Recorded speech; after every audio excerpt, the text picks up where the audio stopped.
Hello friends, हमारे YouTube channel exam मंत्रा में आप सभी का हार्दिक स्वागत है। आज का अपना टॉपिक रहेगा वायुमंडल एवं विभिन्न परतें। तो दोस्तों, वायुमंडल एवं उसकी विभिन्न परतों से संबंधित इम्पोर्टेंट क्वेश्चन है। तो इस वीडियो का आप शुरू से लेकर अंत तक जरूर देखना, बीच में से कहीं से भी मिस मत करना। सारे क्वेश्चन एग्जाम्स में पूछे क्वेश्चन है, तो एक एक क्वेश्चन दोस्तों आपके लिए बहुत ही इंपॉर्टेंट क्वेश्चन है। अगर आप एग्जाम मंत्रा यूट्यूब चैनल पर पहली बार विजिट कर रहे हो तो इस चैनल को आप सब्सक्राइब जरूर करें, ताकि हर वीडियो की नोटिफिकेशन आपको सबसे पहले मिलती रहे।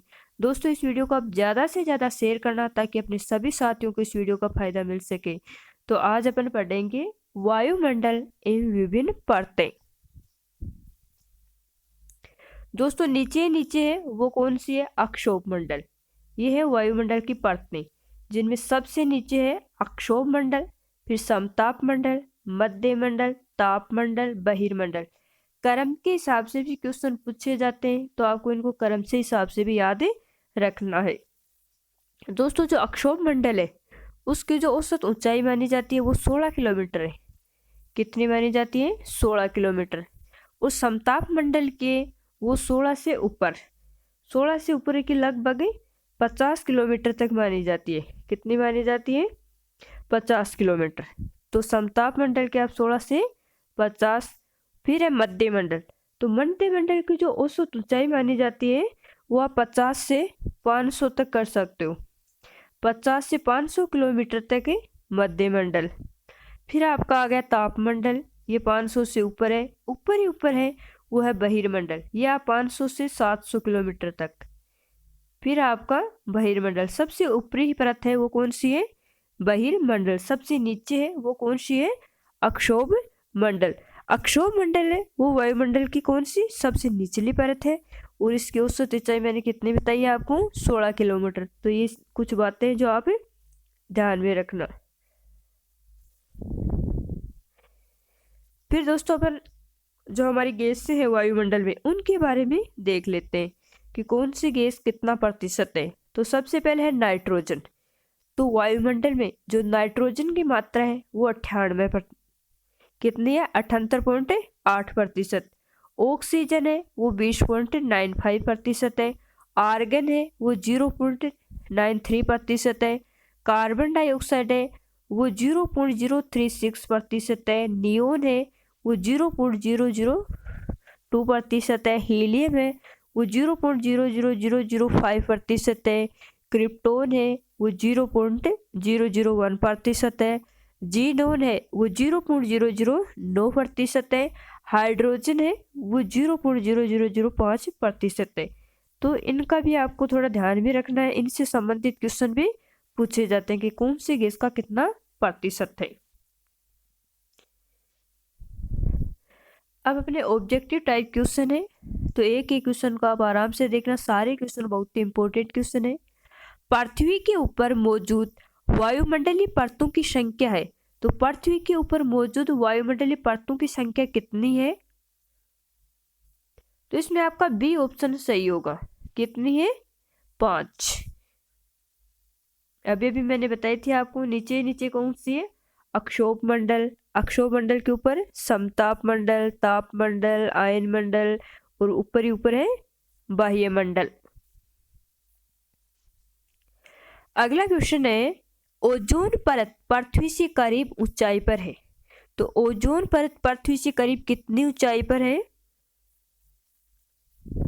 तो यह है 20 किलोमीटर। कितनी ऊंचाई पर है?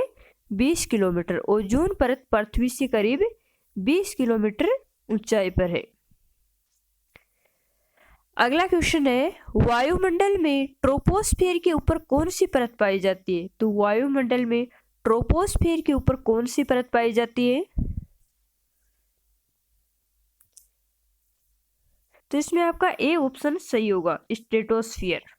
ट्रोपोस्फियर के ऊपर कौन सी पाई जाती है? स्ट्रेटोस्फियर।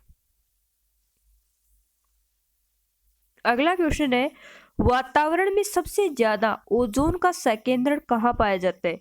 तो वातावरण में सबसे ज्यादा ओजोन का संकेंद्रण कहाँ पाया जाता है?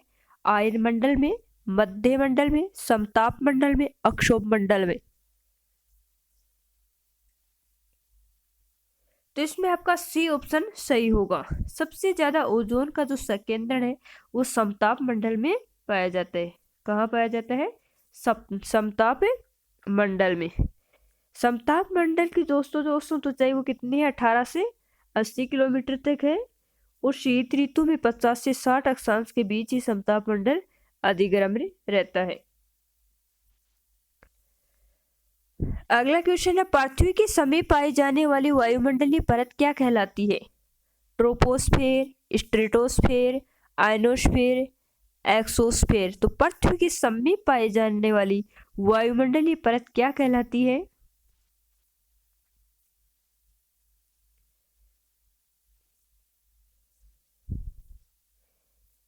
तो इसमें आपका ए ऑप्शन सही होगा, ट्रोपोस्फेयर कहलाती है। अक्षोभ मंडल, जिसे आप घर्षण परत भी कह सकते हैं, इसे घर्षण परत भी कहते हैं, इसे घर्षण परत भी कहते हैं, इसे अक्षोभ मंडल भी कहते हैं, इसे ट्रोपोस्फेयर भी कहते हैं।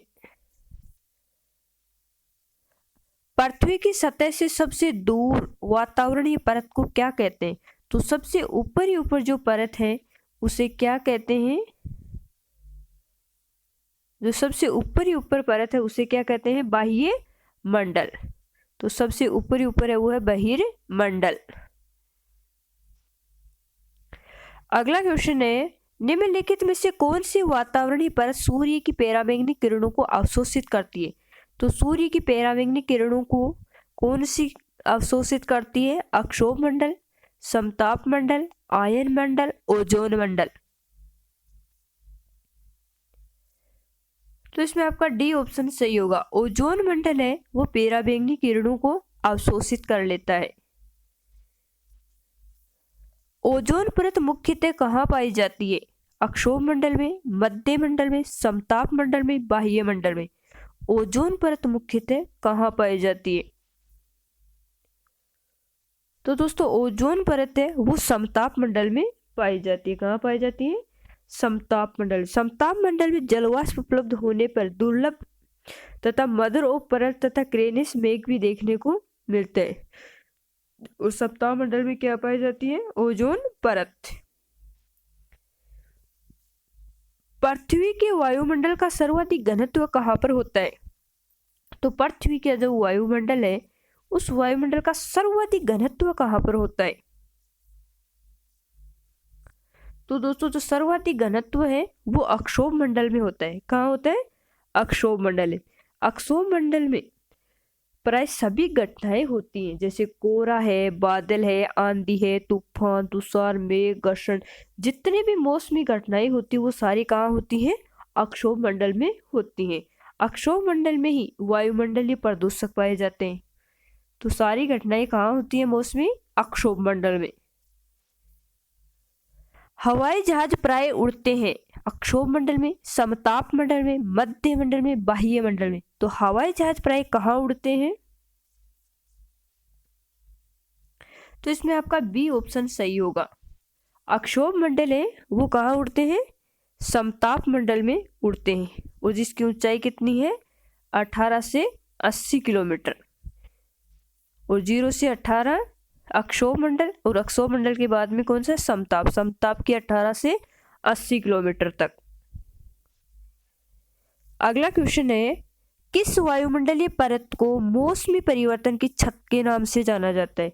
तो मौसमी परिवर्तन की छत के नाम से कौन से परत जानी जाती है? समताप मंडल, अक्षोभ मंडल, आयन मंडल, मध्य मंडल।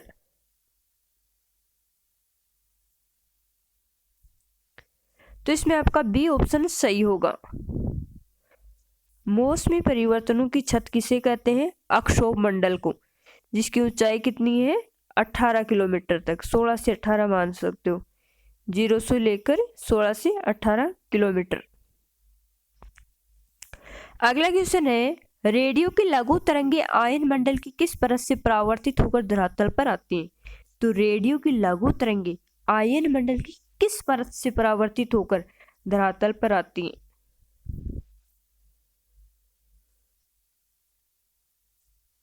तो इसमें आपका बी ऑप्शन सही होगा। ई परत से लघु तरंगे आयन मंडल की परत से परावर्तित होकर धरातल पर आती हैं।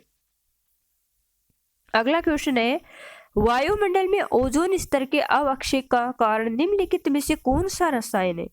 तो ओजोन स्तर के अवक्षय का कारण कौन सा है? तो क्लोरोफ्लोरोकार्बन। कौन सी गैस है? क्लोरोफ्लोरोकार्बन। ये ओजोन परत के अक्षरण का कारण है। अगला क्वेश्चन है, संचार उपग्रह किस वायुमंडलीय स्तर में स्थित होते हैं? समताप, आयन, अक्षोभ। संचार उपग्रह किस में वायुमंडलीय स्तर में स्थित होते हैं? तो ये होते हैं आयन मंडल में। किस में होते हैं? आयन मंडल में। बी ऑप्शन सही होगा।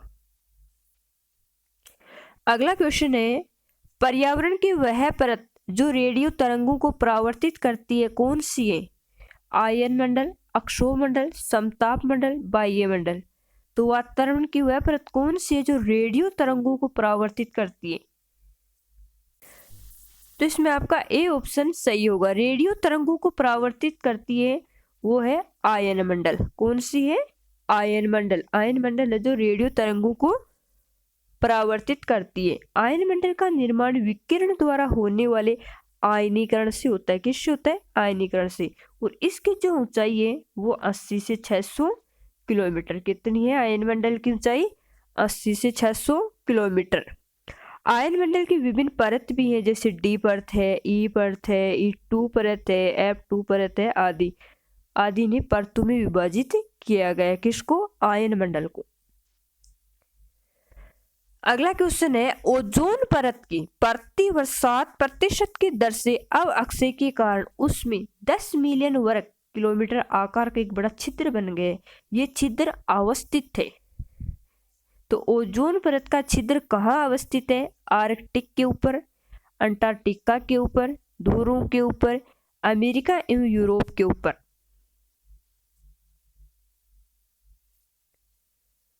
तो यह अंटार्कटिका के ऊपर। ओजोन परत के ऊपर जो छिद्र है वो कहाँ है? अंटार्कटिका के ऊपर। बी ऑप्शन सही होगा। अगला क्वेश्चन है, पृथ्वी के वायुमंडल का सर्वाधिक घनत्व कहाँ पर होता है? तो पृथ्वी के जो वायुमंडल है उसका सर्वाधिक घनत्व कहाँ पर होता है? अक्षोभ मंडल में, समताप मंडल में, मध्य मंडल में, आयन मंडल में।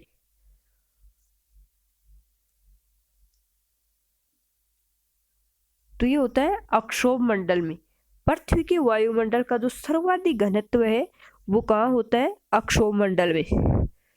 अक्षोभ मंडल में तथा समताप मंडल के मध्य 1.5 से 2 किलोमीटर मोटी एक अक्षोभ सीमा भी पाई जाती है। क्या पाई जाती है? इन दोनों के बीच में अक्षोभ सीमा पाई जाती है। अक्षोभ सीमा।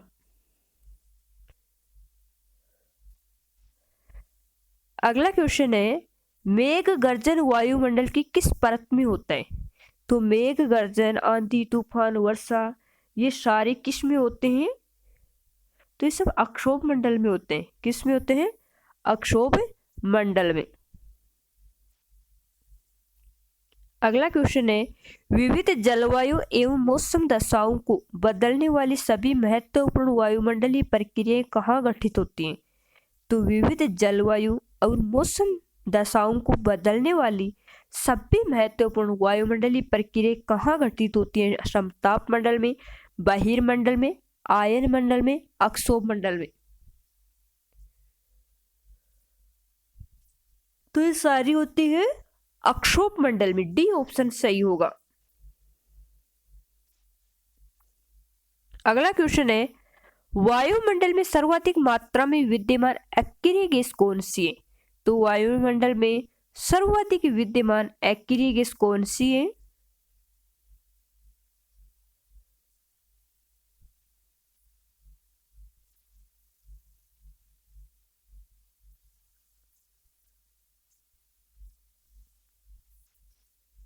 ए ऑप्शन सही होगा, आर्गन। अगला क्वेश्चन है, वायुमंडल मुख्यतः गर्म होता है सूर्य की सीधी किरणों से, पृथ्वी के विकिरण से, पृथ्वी के अंदर की उष्मा से, पृथ्वी की गति के घर्षण से। वायुमंडल मुख्यतः गर्म होता है। तो दोस्तों वायुमंडल जो मुख्यतः गर्म होता है वो होता है पृथ्वी से विकिरण द्वारा। बी ऑप्शन सही होगा, पृथ्वी से विकिरण द्वारा। वायुमंडल को अक्षोभ मंडल, समताप मंडल आदि परतों में विभाजित करने का मुख्य आधार क्या है? तो किस आधार पर इन परतों का विभाजन किया गया है?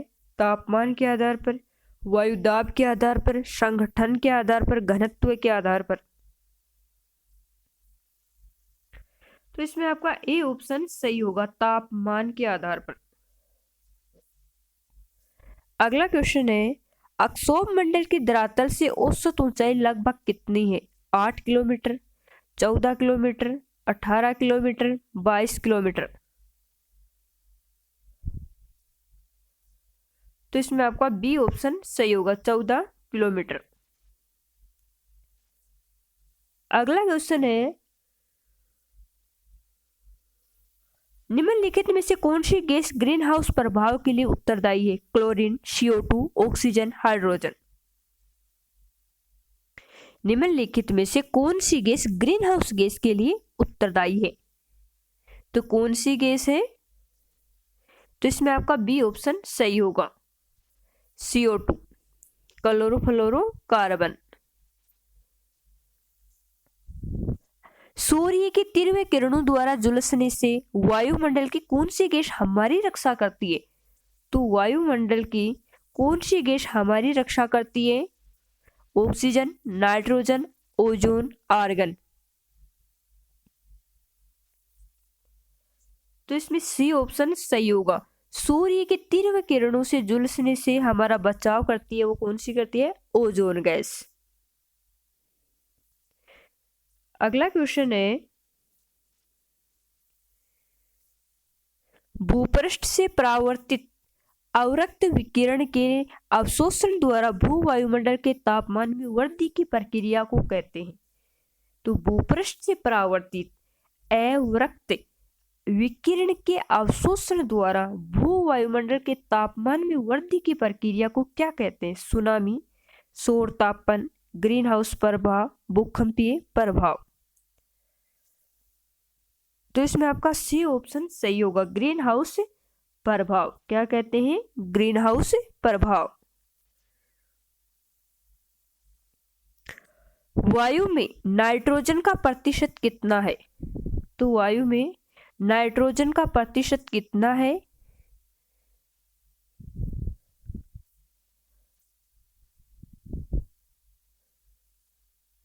78।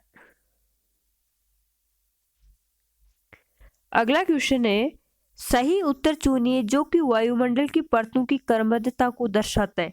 तो इसमें आपको क्रम वाइज बताना है कि कौन सा क्रम सही है।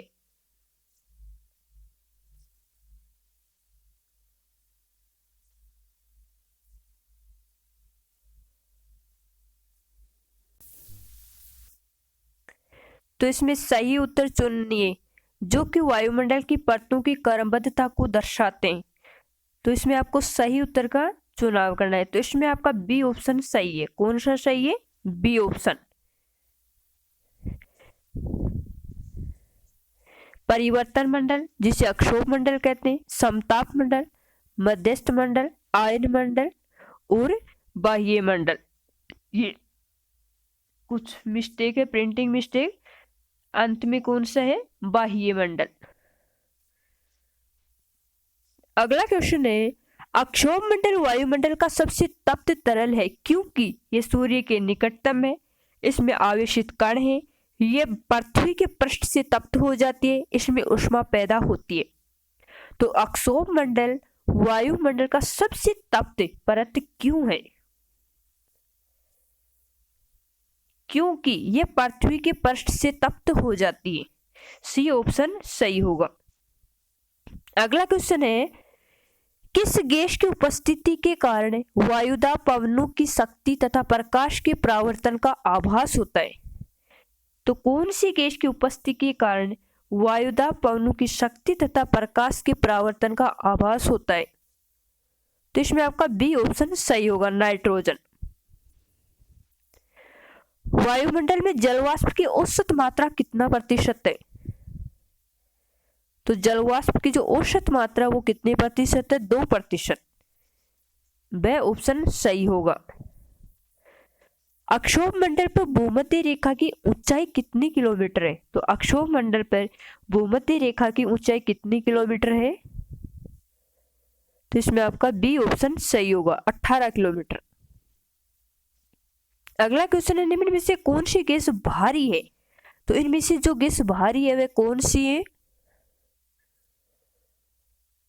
तो दोस्तों जो CO2 है वो सबसे भारी गैस है। कौन सी है? CO2। आकाश का रंग नीला क्यों दिखाई देता है? परावर्तन के कारण, अपवर्तन के कारण, प्रकीर्णन के कारण, जल वाष्प के कारण। आकाश का रंग नीला क्यों दिखाई देता है? तो प्रकीर्णन के कारण आकाश का रंग नीला दिखाई देता है। वायुमंडल गैस की एक पतली परत है जो गुरुत्वाकर्षण के कारण पृथ्वी के साथ जुड़ी हुई है। ये परिभाषा किसकी है? वायुमंडल गैस की एक पतली परत है जो गुरुत्वाकर्षण के कारण पृथ्वी के साथ जुड़ी है। ये परिभाषा किसकी है? तो दोस्तों ये परिभाषा है मोक हाउस की। सी ऑप्शन सही होगा। किसकी है? मोक हाउस की। अगला क्वेश्चन है, निम्न में से कौन सी जलवाष्प की विशेषता नहीं है? तो इनमें से जलवाष्प की विशेषता कौन सी नहीं है? जलवाष्प सूर्य से आने वाले सूर्य ताप के कुछ भाग को अवशोषित कर लेता है, जहाँ पृथ्वी द्वारा विकिरित ऊष्मा को संजोए रखता है। जलवाष्प पृथ्वी के लिए कंबल के समान काम करता है। जलवाष्प के कारण आकाश का रंग नीला दिखाई देता है। तो निम्न में से कौन सी जलवाष्प की विशेषता नहीं है? जो नहीं है उसके बारे में बताना है। तो इसमें जलवाष्प के कारण आकाश का रंग नीला दिखाई देता है, ये जलवाष्प की विशेषता नहीं है। अगला क्वेश्चन है, धूल कणों का निम्न में से कौन सा महत्व नहीं है? तो धूल के कणों का महत्व कौन सा नहीं है? धूल के कणों के कारण ही आकाश का रंग पीला दिखाई देता है। सूर्योदय व सूर्यास्त के समय धूल के कणों के कारण ही आकाश का रंग लाल हो जाता है। कोहरे, हाशिए व धुंध के निर्माण में धूल कण केंद्र के रूप में कार्य करते हैं। धूल कणों के चारों ओर ही जलवाष्प मिलता है।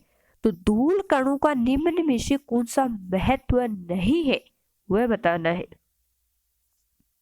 तो इसमें आपका ए ऑप्शन सही होगा। धूल कणों के कारण ही आकाश का रंग पीला दिखाई देता है, ये धूल के कणों का महत्व नहीं है। अगला क्वेश्चन है, अक्षोभ मंडल की विशेषताएं निम्न में से नहीं है। वायुमंडल की सबसे निचली परत, इसकी ऊंचाई ध्रुव पर ज्यादा व भूमध्य रेखा पर कम मिलती है। इस मंडल से धरातल से ऊंचाई पर जाने पर प्रति 1000 मीटर तथा 6.4 डिग्री सेल्सियस ताप कम हो जाता है। इस मंडल में समवहनीय क्रिया संपन्न होती है। तो इसमें आपका बे ऑप्शन सही होगा। इसकी ऊंचाई ध्रुव पर ज्यादा व भूमध्य रेखा पर कम होती है। दोस्तों इस वीडियो को आप ज्यादा से ज्यादा शेयर करना ताकि अपने सभी साथियों को इस वीडियो का फायदा मिल सके। अगर आप YouTube चैनल एग्जाम मंत्रा पर पहली बार विजिट कर रहे हो तो इस चैनल को सब्सक्राइब जरूर करें तथा बेल आइकन को प्रेस करें ताकि हर वीडियो की नोटिफिकेशन आपको सबसे पहले मिलती रहे। अगला क्वेश्चन है, वायुमंडल के संपूर्ण जलवाष्प का 90% भाग कितने किलोमीटर तक पाया जाता है? तो कितना प्रतिशत पाया जाता है? 8 किलोमीटर तक। 90% भाग 8 किलोमीटर तक पाया जाता है। आज के लिए बस इतना ही। धन्यवाद। Thank you.